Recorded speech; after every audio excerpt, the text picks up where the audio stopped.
I'm Josh Liston from On the Bubble podcast, an oral history of television fandom, part of the Gunna Geek Network, just like the show you're checking out now. Shows on the network are individually owned and opinions expressed may not reflect others. Find other awesome geeky shows at GunnaGeekNetwork.com. This is the official GunnaGeek.com show. Each week we run down the latest news and happenings in the world of geek. These are your hosts for the show, Steven, Chris, and SP. Welcome to the 377th episode of the official Gunna Geek Show. I am Steven, and with me, of course, is Chris Farrell. I can't wait to talk about John Oliver's business daddy tonight. You know what? Anytime you want to do business with me, I will gladly do that, Chris. Also got SP here. It's Monday. I love Mondays. When Monday nights, we record the GunnaGeek.com show. Very proud to be here with my two companions. One happens to be from Canada. We excuse him for that every week. Sorry about that, eh? Sorry, let me do that again. Sorry about that, eh? That was better. Oh, okay. That's, you know, you got to get it right with the right emotion and the right feeling. Matter of fact, let's do take 3 just to make sure you get it right. Sorry about that, eh? You want to go for a double-double at the Timmy's? With a Molson? Timmy's doesn't sell Molsons. You bring the Molson with you, and then you pour it in your coffee, and then you make yourself a alcoholic coffee. I don't know. I don't make the rules. Is that a thing in Canada? You know, you don't know until you come here, SP. You'll have to wait and find out. I mean, we could get longtime Fanboy Buzz listener Gamera Sith to come in and just make tons of moose jokes. That used to be the thing back in the day.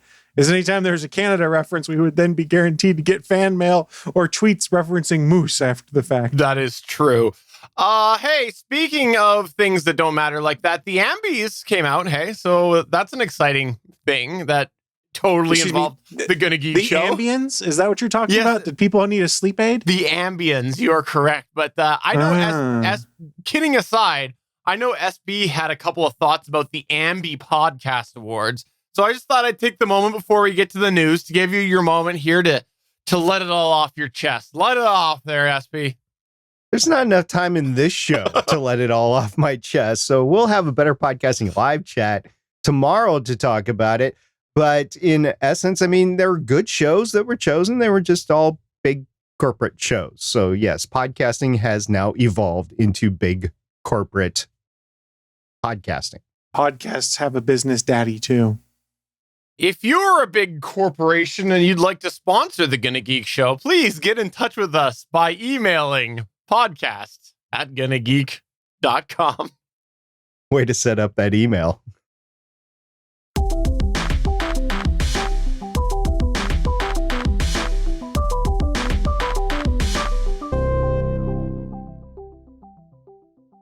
If you haven't been paying attention, you might not have been aware that there has been a real balloon of video conference / chat applications over the last year. Something about, you know, people being at home, not being able to socialize. Although at first glance, you might think that Skype was Microsoft's flagship product for this purpose, the reality is that Microsoft actually has been slowly moving away from Skype on the business side of things for the last couple of years.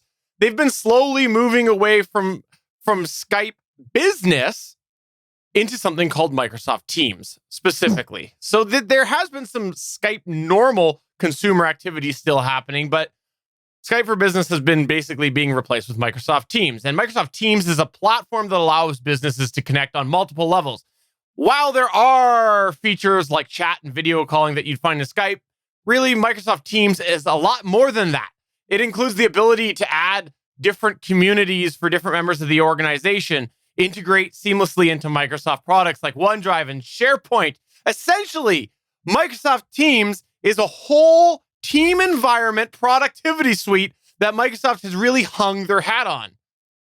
So up until last year, this seemed pretty obvious. Microsoft would be doing Teams for the corporate side of things, and they would keep Skype for the personal user. Well, that's not the case anymore, because all of these things that I mentioned that sounded perfectly tailored towards the business side of things are now being offered for personal use. Yes, Microsoft did announce that the personal consumer would be able to use Microsoft Teams in the future.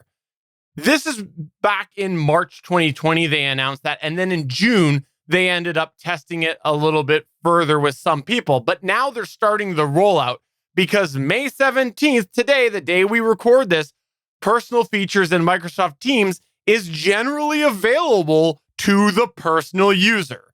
This is available on desktop, mobile, worldwide. The Microsoft Teams app is, of course, also on iOS and Android desktop, and it's available by, quote, any browser, end quote, according to Microsoft, although everybody seems to be reporting that Firefox users have said that it's not really working over there either. So why do I want to bring this up as the news point today? Well, I think I want to first off by starting saying that it's not entirely surprising that Microsoft is pushing this Teams platform towards personal, because we have seen this sort of hybrid come in the last year with Zoom moving from being mostly a personal-based product to having a lot of corporate involvement. And then reverse side of things, Google originally had their Meet platform that was very clearly their business product. And then there was that whole fiasco where, no, we're going to make that for personal and kind of phase out Duo. So it's not entirely new. But I really wanted to bring this up because I don't know about you guys, but my experience with Microsoft Teams is that it is very, very corporate based. Like when you look at it and you go, I need a productivity suite for a corporation and a company that is taking advantage of modern culture, and they're not sticking their heels in the past, and they're going, we no longer need those physical region barriers, but we still need a way to be product or have productivity with other locations. Microsoft Teams seemed exactly designed for that, for business, and yet they're rolling it out for personal.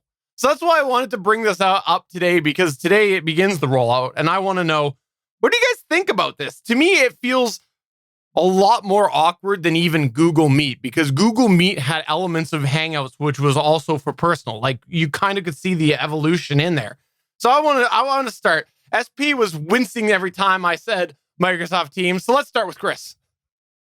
I use Teams at work, and it's actually a pretty good experience 95% of the time. And when I do have issues, it's because I'm running Teams on a VM. So the VM doesn't always recognize microphones and stuff that are plugged in. And I use the application on there. And I've also used my laptop I keep next to my desk to log into the web version of Teams for meetings and to access my OneDrive docs and things like that through there. So from a productivity standpoint, Teams is leaps and bounds better than Skype for Business ever was. You just have to get used to how everything is kind of integrated together. And once you start working in that ecosystem, it's not bad. I don't know if I care a ton about it for personal use. Maybe it's just because I automatically associate it with work purposes right now.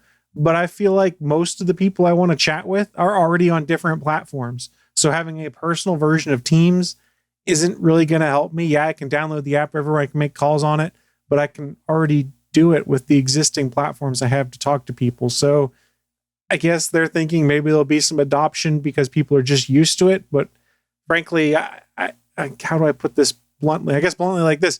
I don't really care that they did it because it doesn't change what I do unless they say, hey, Skype is end of life as of this date. And then I have to pivot some of my podcasting around a little bit because I use Skype for podcasting still. In our chat, Suncast is saying that he believes Teams actually does support NDI. I don't know if you remember way back when, listener and viewer, we talked about how Skype actually included what's called NDI, which is basically a way that you can take the video coming out of Skype and you can feed it in through a standardized protocol into other software. We actually did that a while for the Gonna Geek show. As Chris mentioned, he still does it for all things good and nerdy.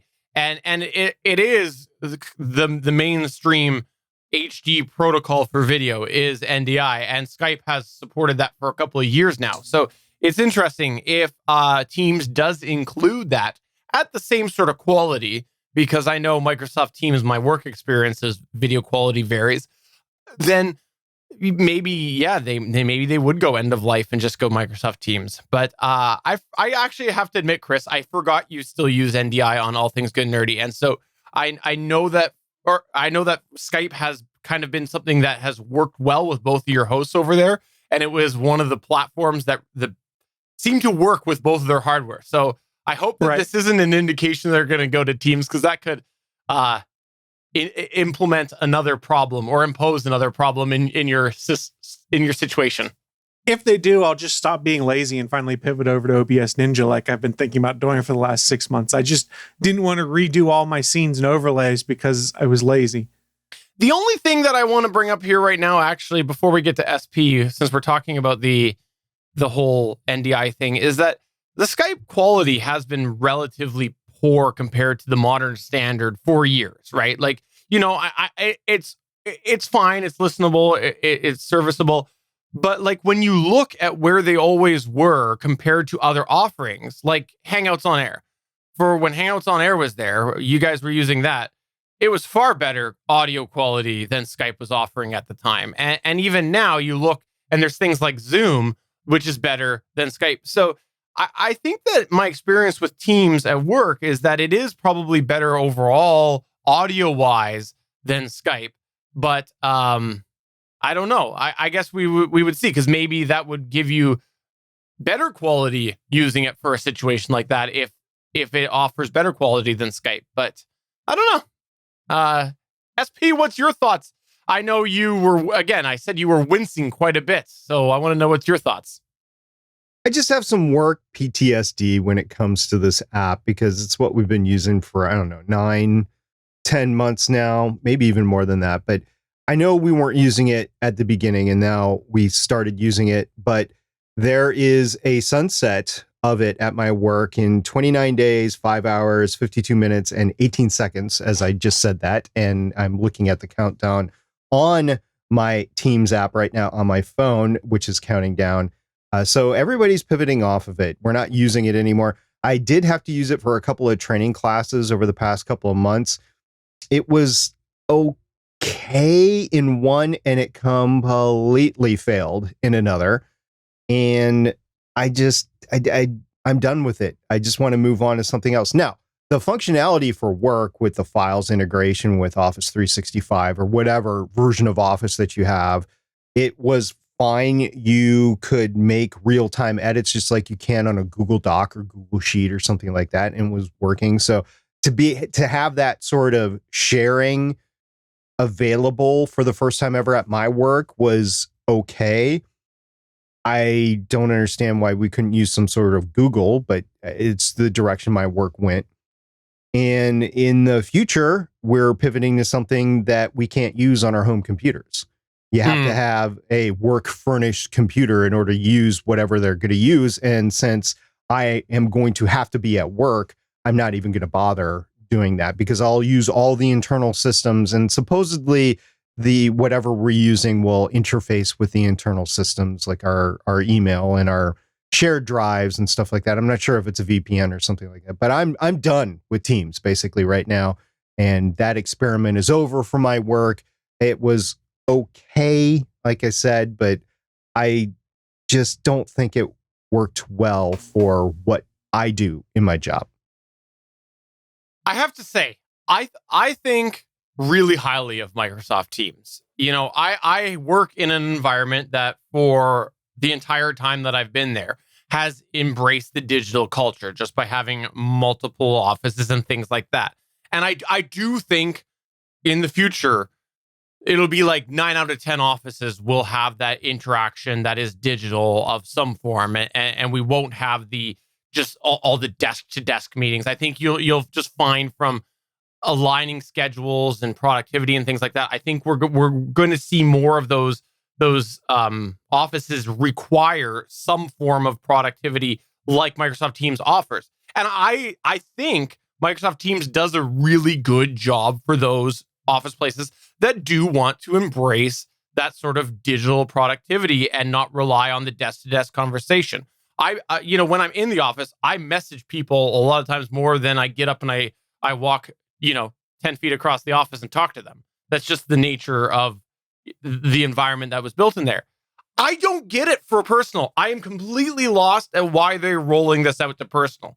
So I just wanted to say that, like, I'm not dogging on Teams, but I don't get it. I really don't get it for personal. And I guess we'll see what happens. Maybe in 12 months from now, I'll be going, wow, we're using this for all of our show docs. We're using this to connect with video. We're running all of the Gonna Geek show and better podcasting happenings through it. Like, I don't know. Maybe I'll eat crow, but at the moment, I don't see it. I mean, I could see the potential if you could have it be a one-stop app that supports your streaming, supports your show notes and things like that. Yeah, I mean, that'd be cool. Like if we were still doing something that had Hangouts on Air integrated into Google Docs or something like that, that would be cool. I mean, I can see from a productivity standpoint where it would be useful, but our use case is slightly different than the traditional consumer too, which is part of the reason I scratch my head and go, I guess they're just doing this because the thought is maybe Skype's going to go away at some point. That's a really good point too, because I'm sitting here struggling and thinking of maybe a way for podcasting for our own personal use, but that's not the average personal use. So you're right, Chris. Like the average person, I don't know. Maybe they just want to try to somehow get back that MSN Messenger love from the aughts. I don't know, maybe. I know there's a lot of business use of over the internet stuff, but there's a lot of streaming usage as well in whatever format it is, whether it's Facebook Live, Instagram Live, Spaces Live, whatever it is in the social media, as well as YouTube and Twitch. And maybe if they can get a foothold there, it might be worth their while to have as a business space. I don't know. Like I said, I really don't care. I could see it working in an environment that has embraced the digital culture. My work has rescinded all telework agreements as of 1 June. And if you were going to telework after 1 June, and right now it's 17 May 2021, but if you're going to telework after 1 June, you have to invoke a new telework agreement with your boss. So we're just considered to go back to work right now. I've already been for the past several months, but the rest of my office is coming back as well. Just to clarify, when I was talking about digital work, I wasn't actually meaning telework because I was meaning like, because telework is relatively new on the mass for my workplace because of the pandemic, and we'll see where it shakes out. I was talking just like, you don't really use physical paper anymore. You don't really have physical storage. Like that was what I was meaning for. And that's where I think Teams does a really, really good job, is with all of that data management, because I think it's less about the conversations. To me is a really good aspect. Like it's reliable. I don't use the phone extension anymore. It's easy for me just to dial up my boss or whatever, but it's all of that housing of information that I think Teams excels at. Right. And again, that another reason I just don't see it for personal. Yeah, in my work, we can't have any mobile devices, no tablets or mobile phones or anything like that. So it gets lost. We have to have paper when we're going into a meeting, and we can't be paperless. And as far as sharing, we're still using SharePoint as the main sharing hub. Ugh. So that's where we're at, right? Ugh, I hate SharePoint. Well, you say no more. I do too. Say no more, SP. We understand where you're at. All right, well, let's go on to the next news point here, which is about another SpaceX. X going to give it to you, right? News article, right? Yeah, so SpaceX has some things going on for them. One of the things, they still have SN15 on the launch pad for inspection. There's not much activity going on with that. They've moved the nose cone that they had moved out to the launch pad for some testing. They moved it back to the production area, and they removed the testing architecture around it.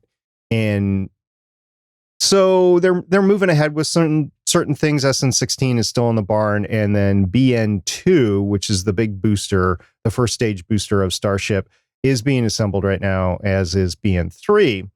Talking about BN3, that is supposed to be the first version for the orbital version of Starship. And we got our first indication of what they're really planning for that in the past week. Now, The Verge broke this news, but as soon as it broke, it went everywhere. So what are we talking about? We're talking about a nonstop flight from Boca Chica, Texas to Hawaii. That is a what I am terming a suborbital flight 001 for Starship and the development program. It's just a test flight, and everybody's calling it an orbital flight, but in my terms, it's a suborbital flight. We'll get to that. So what happened here? SpaceX filed a communications plan for its first Starship suborbital flight with the FCC, the Federal Communications Commission, on Thursday, May 13th, 2021. The filing was first reported by The Verge and reported elsewhere after that. In the filing, SpaceX referred to the flight as a Starship orbital test, which would include an orbital stage launch and orbital stage landing about 62 miles from the coast of Kauai, which is Hawaii's most northern island. Now, the booster stage, which is the big one, the BN2, the BN3 that we're talking about, the booster stage is going to launch from Boca Chica, Texas, and land in the water off the coast of Texas, roughly 20 miles from the shore. These two landings, the water landing off Hawaii and the water landing off of Texas, are very interesting, and I want to get you guys' takes on them. I have my thoughts on it and why it's a success if they do this, because they don't have to worry about it landing and exploding or catching on fire. It can just go in the ocean. They can recover it from the ocean, so they will have physical hardware. And if they simulate landing it right above the ocean, it's basically going to be at zero velocity right as it drops into the ocean. So you're not going to get any impact damage necessarily from the ocean. So this is an interesting way to skirt a landing issue. What do you guys think about that? I think they're just trying to find a cheap way to get to Hawaii. No, I'm just kidding. It's not cheap. Not cheap. Yeah, it's an interesting idea. I think it makes sense, like you said, to try something different in this regard. And yeah, you'll have a little bit of water you got to deal with once it plunks itself into the ocean, but I'm sure they're used to that at this point in time. Okay, I have two thoughts on this. Number one, you mentioned they filed with the FCC, correct? And I will get into that in a little bit, but okay. Yes, they did. Well, have they filed with the FCA, the Ferengi Commerce Authority? I was just curious if they had filed that yet or not. Not that I know of. Okay. But those communications aren't generally open. I mean, I can't go on the internet and search for that, so I don't know if they have or they haven't. Okay, fair enough. Brunt is standing by. I did, though, want to know whether or not the landing, air quotes, in the water would be beneficial from recovering the unit. Obviously, I guess it's better than an explosion, but wouldn't you have a lot of water damage that might affect some of the information that you could pull? I was thinking about that, especially with the electronics, and there's probably some flaps and doors that they can close. Remember, these are space-tight things that are vehicles that are put together to begin with. So you could watertight some sensitive areas for electronics and sensitive components and that sort of thing. But I don't think they're planning on using this again. So as long as it's not physically damaged, and we've already seen like the space shuttle boosters have been recovered from the ocean over and over again, they have to go through an extensive refurbishment afterwards, but they were reused. Matter of fact, over the course of the entire shuttle program, they only lost a total of 4 boosters, and those 4 were due to accidents that occurred on launch. So it's possible to do all this. Now, I don't think they're going to reuse the ship. I think it is simply for testing, and that's why they're willing just to throw it away. We've already seen them throw away how many vehicles with the Starship upper stage. I mean, we're at SN15 right now, so they've thrown away a lot of prototypes along the way. This is just another one for them to throw away. And we'll get into why they're doing it, but I just wanted to call out the water landings. These are not what you would see with the Falcon 9 boosters where they come down on a ship. They are literally planning a water landing here. So I see some benefits to it.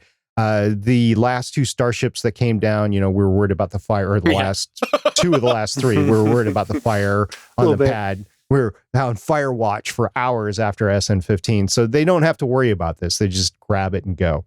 I do have a question for you, by the way.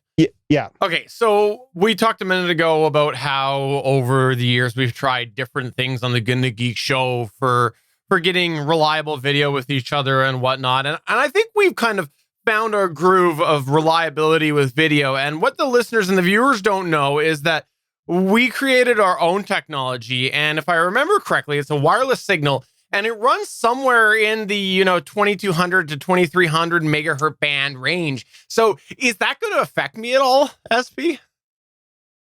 Might. We'll get to that in a second.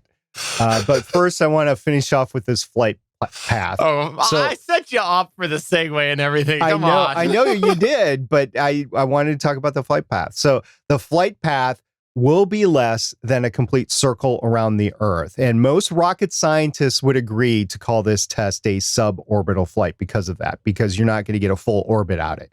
Now, the vehicle will reach a velocity and altitude sufficient to sustain a complete orbit. And typical orbital values for sustained human flight are about 200, 250 miles above the Earth in altitude. This test, in the email submission, which was obtained by The Verge, the email submission from SpaceX to the FCC, stated the minimum altitude for the Starship, or the maximum altitude for the Starship test, will be 72 miles. So it's not going to really be enough to sustain orbit after orbit after orbit. You might get a few in, but ultimately the upper atmospheric drag is going to bring that vehicle down without a boost into a higher orbit. Okay, in the filing, it states that the frequency bands to be used by the test vehicle are in the realm of 2200 megahertz, as Stephen was just saying, to the upper 2200 megahertz, and then in the 2300 megahertz or 2.2 gigahertz and 2.3 gigahertz. Why is that important? Well, if you go to an FCC adoption memo, which was signed on January 11th, 1990. The FCC memo is 90-16, and it was titled The Amendment of the Frequency Allocation and Aviation Services Rules, Part 2 and 85, to provide frequencies for use by commercial space launch vehicles. And Stephen, get to your point before. This means that no, Gonna Geek Show cannot use these frequencies because the FCC would have shut it down, because we are not a military or commercial space flight test vehicle. Although, if you want to fund that, we could definitely use those frequencies. I'm just going to put this out there. Yo ho, pirate's life for me. And I'll also just put it out there that, yes, I wouldn't be able to use it with you guys, but I am Canadian, and the FCC is a American government body. It's true. But they are de facto the head of the international communication frequency allocations. But I'm not sure we need it, since we got our Pfizer shots and they put the microchip in us. We should just be able we're all 5G, to sync up like the Borg over 5G. Right. That's now, true. 5G is up in 6 gigahertz. It's not down in the 2.2 we'll be fine gigahertz. Then. All right. So if you want to know the actual frequencies, I've got them all. You can go to the filing. You can see them. The first one is 2364.5 megahertz, and the last one is 2287.5 megahertz. They're in 3 separate groupings. There's one for the booster stage that interfaces with ground stations. There's 3 for the orbital stage that interface with ground stations, and there's 1 frequency for the orbital stage that will interface with a space link. I'm not sure where they're interfacing in space. I don't know if it's Starlink or maybe NASA's TDRS satellites. I don't know, but there is a space communications component going on with this test. So Starship splashdown is targeted to be 5,420 seconds after liftoff. That's actually stated in the filing. So if you do some quick calculations, it's 90 minutes and 20 seconds after liftoff. So they're going to do this entire suborbital flight, which is almost all the way around the world, in 90 minutes. The objectives for the flight is SpaceX intends to collect as much data as possible during flight to quantify entry dynamics and better understand what the vehicle experiences in a flight regime that is extremely difficult to accurately predict or replicate computationally, in other words, modeling and simulation. This data will anchor any changes in vehicle design or ConOps after the first flight and build better models for SpaceX to use in their internal simulations.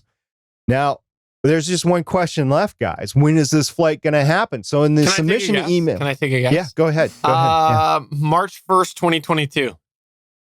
By March 1st, 2022. Yes, that was in the email submission by SpaceX to the FCC because they had to reserve the frequencies between now and then. So how'd you know that, Steve? I don't know. How'd you know?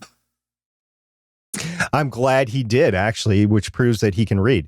So SpaceX CEO Elon Musk has previously tweeted in March here in 2021 that the goal of completing the Starship full stack flight test is by July 1st, 2021. That's a goal. That's not necessarily the truth of the matter. We'll see if there's further delays. If BN2 test doesn't go off how they want, they're going to have to do some iterations before they get to this test. But I know that with Elon's time frame, at some point he wants to make one of those Martian transit windows, right, which come every 26 months. So he's on the hunt to do that, and he's got that NASA contract to provide a lunar lander as well, and it's based on the same Starship. So it's to his advantage to get this done as soon as possible, but you still have to abide by safety. There's technical hurdles to get over and everything else. But it was really interesting, one, that all this information came out on an FCC filing, and two, that The Verge was the one to uncover it, which means that mainstream media is really hunting down stuff to talk about SpaceX because it is an exciting thing that's happening right now. I guess the other possible delay factor is how many episodes or how many appearances on SNL Elon makes between now and then, because that'll probably throw the schedule off a little bit as well. It might, but he is not the sole person that is in charge of all this. He's got some marching orders that he gives to Gwen, the president of SpaceX, and Gwen takes it, runs with it. So there's a lot going on here with SpaceX, and he can't control everything. He can push things to happen, that's for sure, but he's not the one that's actually turning wrenches. I suspect he would love to be the one turning the wrenches, but in my experience, when a CEO or president is actually the one in the work area turning wrenches, something always happens. I mean, you can break off a bolt head, you can miss a connection. There's lots of things that somebody that's not a specialist doing it is going to go wrong. So it may or may not have happened to a program manager that we might know. Well, thank you for keeping us informed about this. It will be interesting to see what sort of random jargon Elon makes up for the failure when it fails the water landing. Yeah, it's not going to be a RUD. All right, let's go to I think one that might take us a little bit to talk about. This is, I think, going to be a lot of conversation today. What's going on, Chris? So you guys thought streaming was complex and complicated to figure out who owned what rights and whatnot before today. Well, it just got a bit more difficult. Let me just say, you know what? How can it get any worse? Because we had all of that HBO fiasco happen where there's a bunch of different HBO thing. And basically we got landed at HBO. What was it Max. now? Plus HBO Max. Thank you. HBO Max. HBO ATT. HBO Max. And so I just know whatever you tell us won't affect HBO after that whole fiasco, right? Sure it won't. So a quick flashback here for a second. If you watch John Oliver, you know he refers to AT&T, Time Warner, and WarnerMedia as business daddy. We're going to be talking about John Oliver's business daddy this evening. As it was announced today, as we record this on May 17th, that AT&T is spinning off its media business, WarnerMedia, and they're going to merge it with a little company you might have heard of called, I don't know, Discovery. You guys heard of Discovery Channel and Discovery Networks and Discovery Plus? Yeah, that was the company that guy that we know. Oh man, what's his name? He is a podcaster. We've had him loves Stone Cold Steve Austin. We've had him on the show before. He's got that amazing co-host named Ashley Hamer. Oh, Actually, Hmm. I don't think Hamer is her last name anymore. But Okay, but Ashley is her first name. but you know who I'm talking about. Oh, I can't remember. I do. I can't remember his that name. guy though. that we know that's verified with the big hair. I don't know. I want to say it's John Martin. Anyways, Let's just call him Professor Fluffington. Professor Fluffington. That's Okay. right. Oh, That's a good name for somebody who is an appliance salesman. Mhm. Yeah, let's That's go right. with that. oh, it's Cody Goff. Cody Goff works for Discovery, so that's who it is. The name's not familiar. Sorry. Anyways, go ahead, Chris. It was announced today that AT&T was spinning off all of their media services and putting them under the Discovery banner, which arguably is going to make for one huge media conglomerate. Why do I say that? Well, Warner Media owns HBO, which we've talked about has a huge back catalog of content and original content, CNN, Cartoon Network, TBS, TNT, and the Warner Brothers Movie Studio. And here's why Warner Brothers Movie Studio might be kind of important. They're responsible for the Harry Potter franchise, the Batman franchise, and all of the DC superhero movies that have been coming out. They're then merging with Discovery, which operates cable channels like HGTV, Animal Planet, Food Network, and TLC. Where it gets interesting is both of these companies have their own streaming platforms in HBO Max and Discovery Plus, respectively. So we'll touch on that more as we work our way through the news. It came out today that the boards of both AT&T and Discovery have approved the deal, but it still has to be signed off on by regulators, meaning there is a potential that this deal may not happen if regulators come in and go, no, this isn't happening. How did this happen? It's an all-stock transaction which sees AT&T receive $43 billion in a combination of cash, debt securities, and debt retention on part of Warner Media. This is massive. The new combination of Warner Media and Discovery becomes the world's second largest media firm by revenue, with an enterprise value of $132 billion, according to the Financial Times. That puts them behind this little company called Disney that you guys may have heard of. Disney. You guys familiar with that company? Yeah, vaguely familiar. Just a little bit. Yeah. I think it's the company that has that new Mighty Ducks show on it. It's true. Game Changers, I think, is what it's called. Yeah, Mighty Ducks Game Changers. Game Changers. Yeah, Yeah. I I think haven't had that's a on chance to watch Disney. it yet. Yeah, it's good. Now, we're all in hypotheticals right now. The acquisition was announced, or the merger was announced today. Nothing's definitive on a specific date it's going to happen. We're waiting on regulators to come in, which kind of leads us to this question of, well, Warner put a crap load of money into spinning up HBO Max and getting eyes on it, including, as we talked about on this show, saying all movies coming out in 2021 will be debuting on HBO Max. And then just recently, Discovery Channel launched their Discovery Plus application, which has the entire back catalog of Discovery Channel content, like all of Mythbusters, all of Deadliest Catch, things like that, in addition to ongoing new content and exclusive online originals that are spun off of shows that are on their cable channels. So they have two fairly robust apps that people have been subscribing and buying monthly memberships for.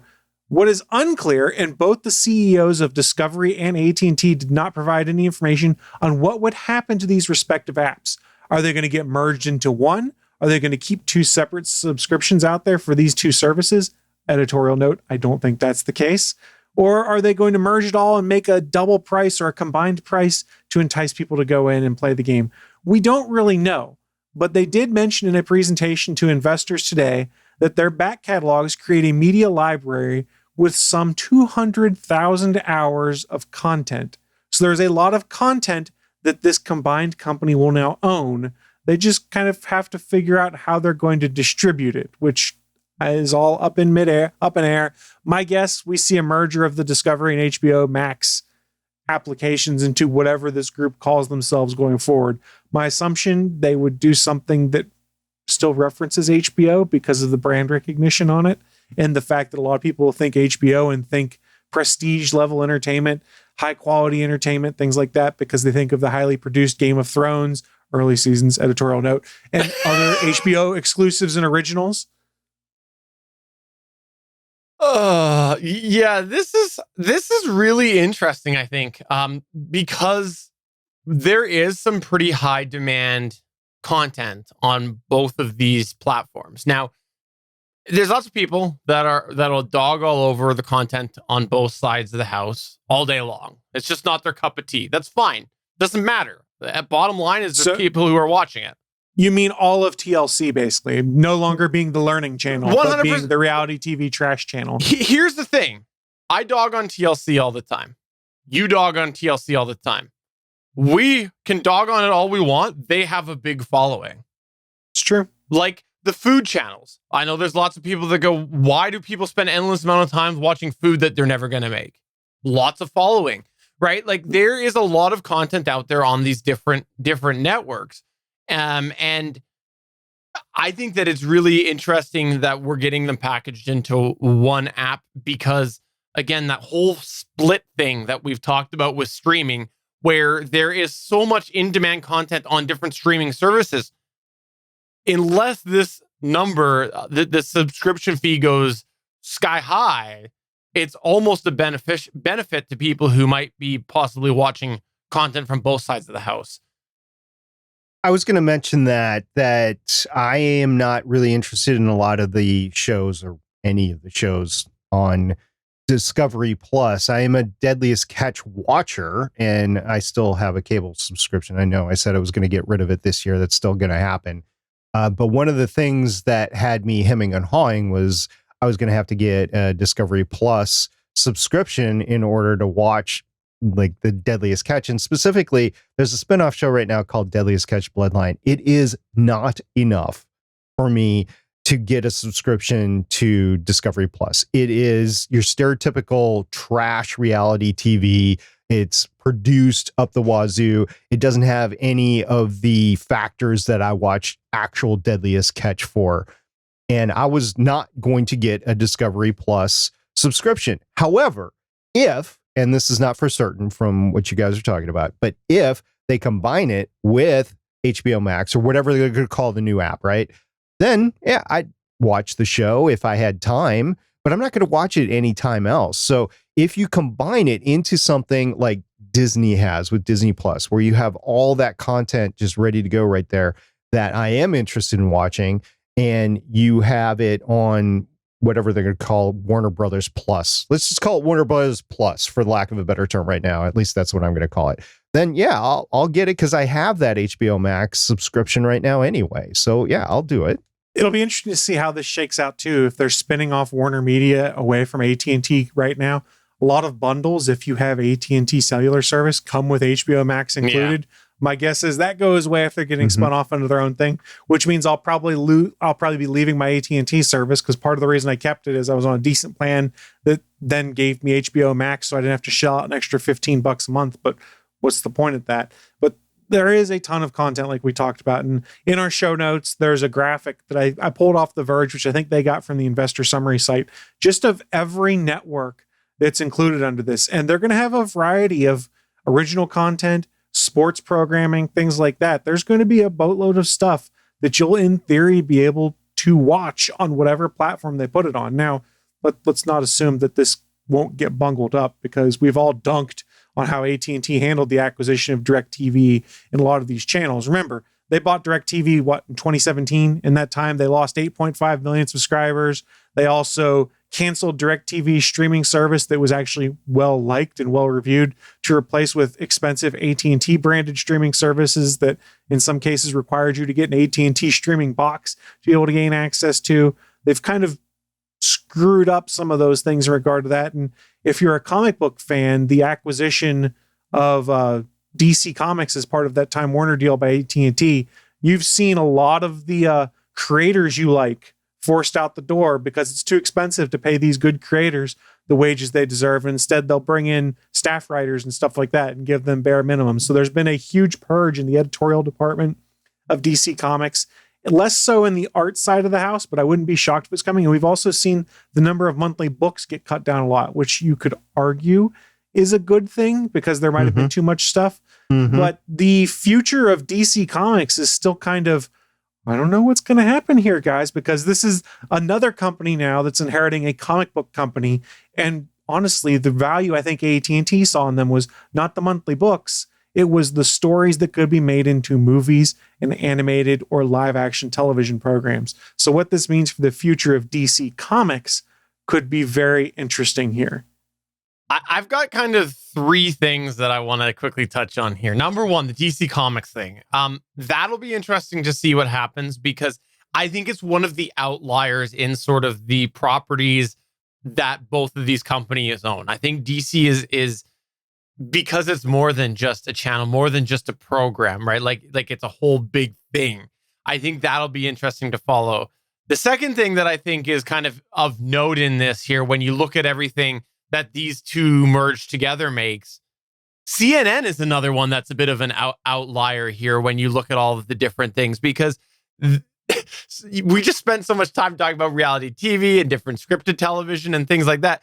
And CW or CNN is there's foreshadowing. CNN is sort of its own thing, but even bigger than that. Like it's, when you consider the worldwide physical presence and things like that, I almost think that that's an interesting thing to follow. And the last thing I want to mention on this, don't forget Warner has a 50% stake in CW. They have 50%. Do they still, or did they get bought out by? No, I don't think they did. I believe they still own 50%.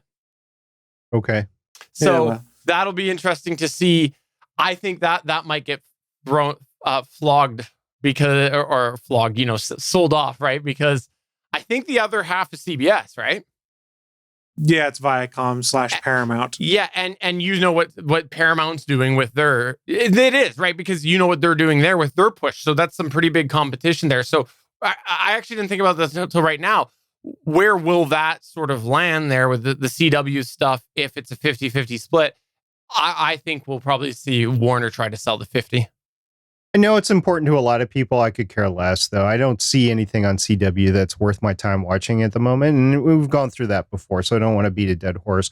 One thing that I do want to mention, though, is I have been without the Science Channel for a very long time. It was taken off the normal tier for cable, and I have just not splurged for the streaming version or the premiere version of it or whatever. That's included here as well. I wouldn't mind getting that back. I've been substituting for some like PBS shows like Nova and stuff like that, but I haven't had a good science show in my rotation for a while now. I guess Cosmo, I bought both Cosmo series and then it ended up on I think Prime.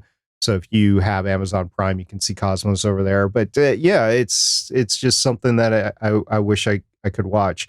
Now, aside from the DC comic book shows on CW, Steven, since you brought this up, why else would I care about it? It's not about you caring about it, because like if we want to go to our chat room, we just had 10 minutes of people talking about why they don't care about most of the programming that we've just mentioned, right? Okay, so, fair. So it's not about you. CW has a bunch of following, right? And it's like all of these other channels, right? Like Deadliest Catch. I watched like 10 episodes and said this is terrible. Where's I'm not trying to denounce CW. I'm literally asking, where is the following? Is it with the DC shows, or is it something else on CW? It's Chris, you're going to answer. I can see you. It depends on the target demographic you're looking at, to be honest, because CW targets a younger demographic, of which we are not part of, and they target the male side of that demographic more so with the DC shows, is my understanding. And then the women's side, or the woman side of the demographic, is more targeted towards things like the Riverdales and things like that are more of the Beverly Hills 90210-esque kind of things, where it's a drama, but it's not necessarily like superhero kind of drama. And I'm doing a terrible job of explaining that, so please send your hate mail to js@gonnageek.com for how I used stereotypes and stuff to explain how these break down. Okay, do you guys think that is still a viable business model? Well, I think that CW is such a small piece of any of this there that it doesn't really matter. The bigger story is the ongoing merging of all of these different networks and what that's going to end up meaning for the users in the end. The reason I wanted to bring up CW was because it was a split stake, right? And you can agree or disagree. There's relevance. The bottom line is there's television programming on there. Expanded recently. They keep expanding their days of active new programming.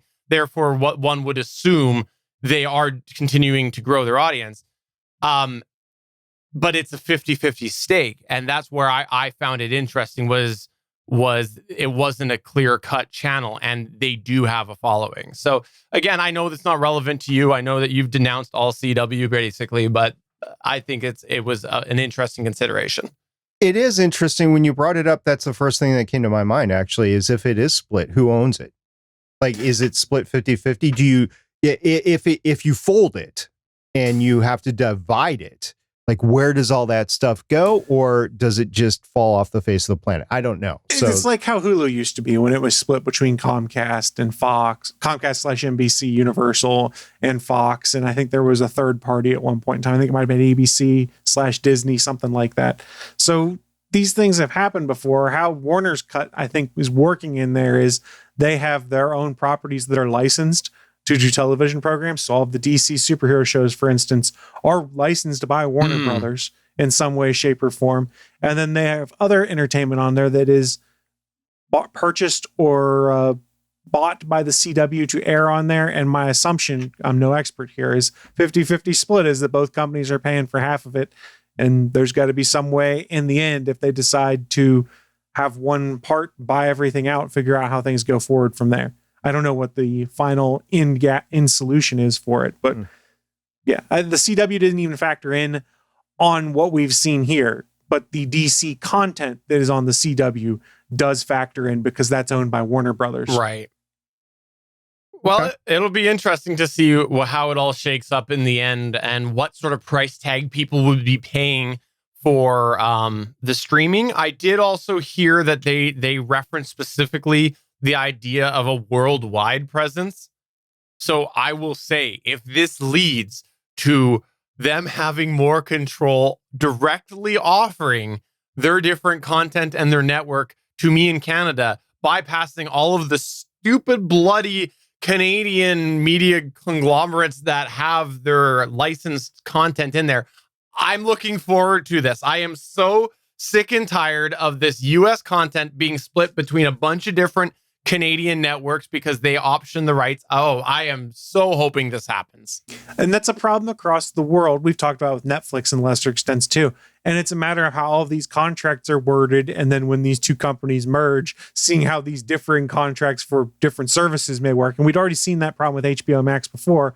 For instance, folks in the UK who wanted to watch Wonder Woman 1984, well, they didn't have HBO Max. They had to purchase it through, God, I can't remember the site that they put it up on, but it was available to purchase a streaming rental somewhere. I can't remember where. I apologize. Anyone who's listening in the UK, please send me a message on Facebook, Twitter, whatever, and let me know. I know I'd seen stuff on Twitter, but I don't know that problem you're talking about, Stephen, is going to be solved in the short term, but more so in the long term as those current deals expire with the Canadian channels that they have basically farmed their content out to. Then they can start pulling them all into that same manner. Same as we've seen with Disney. Yeah. Whereas Disney couldn't put everything on Disney Plus until deals expired. And that is true. I did see that in Canada. There was a lot of programming that all of a sudden was no longer available to legally view in Canada because it wasn't on TV. It wasn't available for rental, anything like that. So then, but that was in the lead up to Disney Plus. And then Disney Plus came out and there you go. It's all right there, right? So I definitely would be okay with this. So Chris, if it doesn't happen in, I'll give you 3 years time, I'm going to come knocking at your door and say, you lied to me, Chris. Why don't you just use a VPN and pretend like you're in the United States? No comment.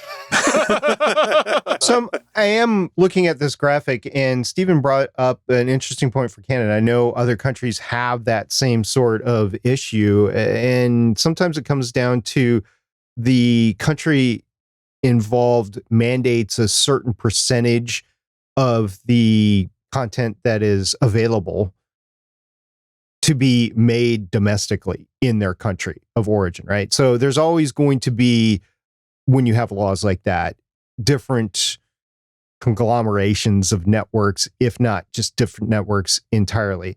So I'd be interested to see this graphic that you have on here, which you mentioned might have come from their investment announcement.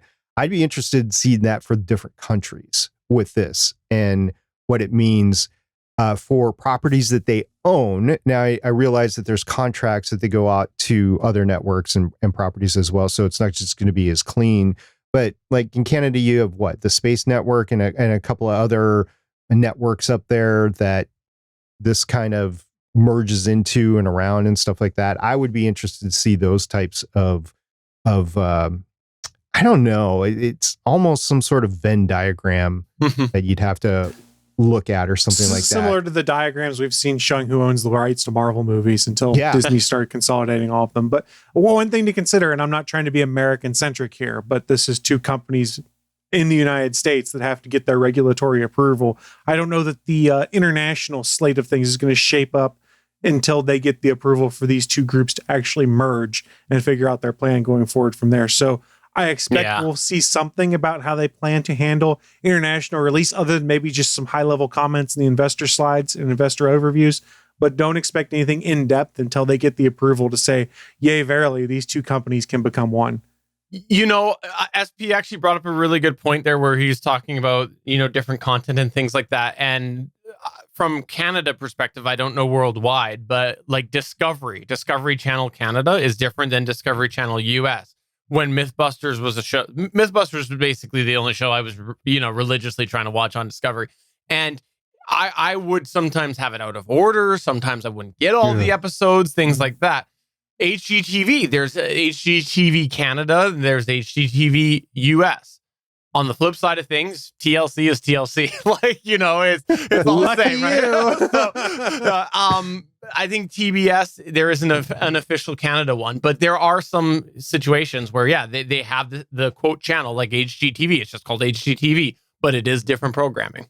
So anyways, I look forward to seeing how this does all shake out, because again, it's a lot of properties that were on two different streaming platforms in one. And hopefully they won't try to just, you know, put the two fees together and charge users that amount. Or worse yet, break it up further than they already have.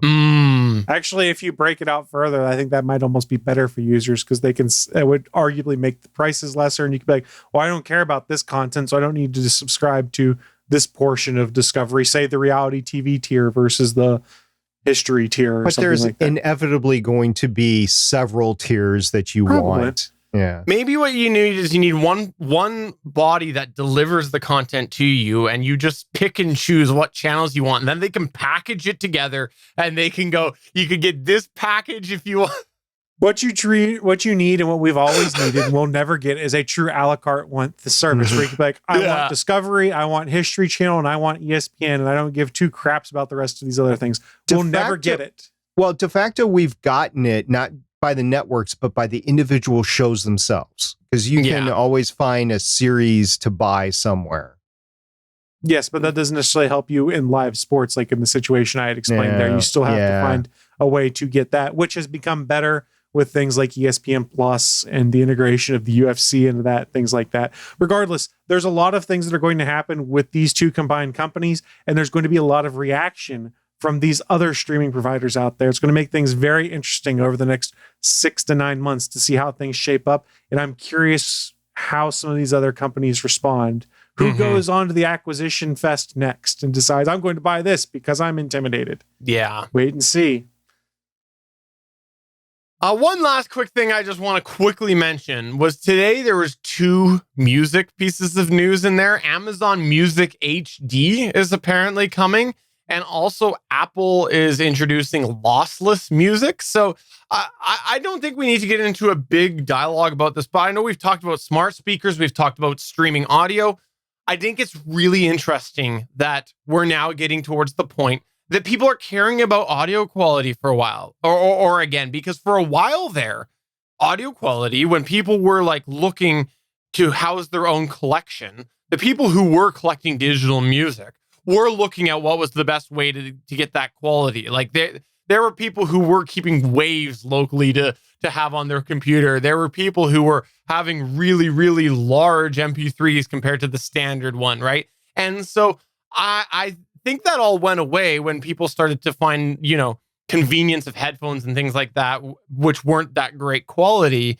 But now I guess the audio in consumer habits, whether it is things like the AirPods or devices like the smart speakers that have higher quality audio, I guess we're getting back to where people are wanting better quality audio. So, well, they're pitching it like we're getting back to that. I guarantee you the speakers and a lot of these smart devices and stuff like that are not going to truly be able to deliver the quality audio that you get from Apple's lossless format or Amazon's HD format. But it sure sounds good in a press release. Just like I'm sure most of the headphones that kids buy, let's say they're Beats by Dre, are not really going to give them the appropriate way to listen to this high quality lossless audio. And oh yeah, it's also going to use a crap load more data, which is something that people aren't going to necessarily consider at first, especially if they're doing it mobile.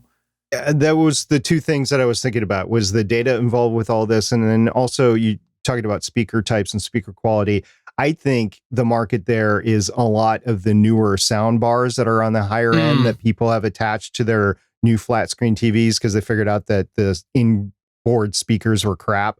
I think it's those types of devices that people are wishing had higher quality because you have Bluetooth connectivity that you can go from your tablet or from your phone to it. So they're noticing a loss of quality. Also, since the next generation has now reached adulthood that just started growing up with cell phones, not smartphones, cell phones, I think they're at the point where they are in their post-college domiciles and they want a little bit better quality stuff, just like we did when we got out of college and we started to be able to afford things for the first time in our lives. So I think those have an impact to these services.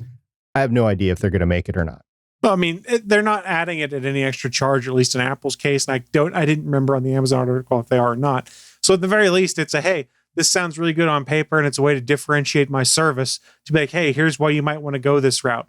But let's be honest, the vast majority of folks probably don't have the hardware to support this higher quality music to be able to notice the difference between the high quality AAC Apple file or just a regular MP3 that you're streaming through Apple Music on your regular AirPods. Come on, it's not going to make a difference there. That's very noticeable. I don't know that I agree on AirPods. It's rare that I the give baseline AirPods, not AirPods Pro, basic AirPods. I was giving Apple the credit of AirPods, but I was talking AirPods Pro because I do know more and more people are buying them. And also the data thing, you're right. The data, because the other thing I was thinking was the car audio has gotten really good, even on just a baseline car audio is actually pretty good. But you're right. People with the data, yeah, okay, I'll retract the car audio. I still actually want to give Apple the credit on the AirPods because I understand. I have not tried them, but they apparently are pretty decent. So okay, we'll see. But yeah, the data, I forgot about the data. You were entirely right on that. The data, people will churn through it and be like, wait, my data plan's all maxed out. Oh. Well, I'm not even talking data plan on a cell phone. Say you've got a decent home theater or soundbar and you want to stream high quality music through it. We're all pretty much data capped on our home internet plans right now. Whether they enforce that cap right now or not is a different story, but I'm capped at 1.2 terabytes, I think. I go over that every month, so I paid extra for unlimited. Well, I look forward to people complaining everywhere. But that's going to go ahead and take us to the end of the show. Before we wrap up, I'll just give everybody a moment to plug and promote and do whatever they'd like to do. Let's start off with you, SP. Yeah, if you want to learn all about podcasting and how that affects the hobbyist and maybe how some of this technology affects podcasting, we got that over at betterpodcasting.com. And we will be live tomorrow night talking about your questions and the industry of podcasting in general. Chris Farrell. Friendly reminder, we have a lot of live content that we stream here on Geeks.live. So if you're watching the show live right now or come at a later date, scroll down to Geeks.live, go to the bottom of the page. You'll see a calendar of all of our upcoming live events. Please come check those out and chime in the chat room and tell them that we sent you. And I want to give a little plug here, a little pat on the back to none other than Chris Farrell. That's who I want to promote right now. And the reason why I want to promote Chris Farrell right now is because last week I got caught up with everybody's playing the new Mass Effect redo game, and I knew all sorts of people playing it. He was playing it. My brother was playing it. I've talked before about how I literally have bought Mass Effect and never done it, and I was thinking before, maybe this is the time. Maybe I get it for the PC or whatever, and now I finally play that, and I talked to Chris, and I'm like, Chris, talk me into it. And he did not talk me into it. He let me talk. He didn't push me towards it, but he did not push me to buy something that I probably would play like 3 times and then run out of time. So, Chris, I got to say, you walked that line really, really well, and you gave me what I needed if I wanted to go into it, but you didn't say go do it. So, thank you, Chris. Look, it's a great game series, but to play through all 3 of them, you're talking a commitment of hundreds of hours to play through all of them. Probably 200 hours on the low end of things if you do all the DLCs that are included in it, because every DLC but one from the trilogy is included, and that one's not included because the source code was bugged and they couldn't recreate it. So, for episode number 377 of the official Gonna Geek Show, I'm Stephen John Drew saying, hey, will Gonna Geek merge with ATGN to form a whole new streaming service?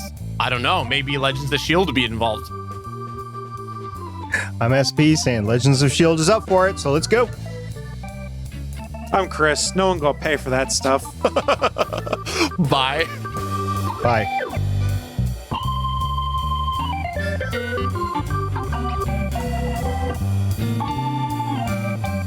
Thanks for checking out another episode of the official GonnaGeek.com show. If you like the show, please give us a 5-star review in Apple Podcasts or a thumbs up on YouTube.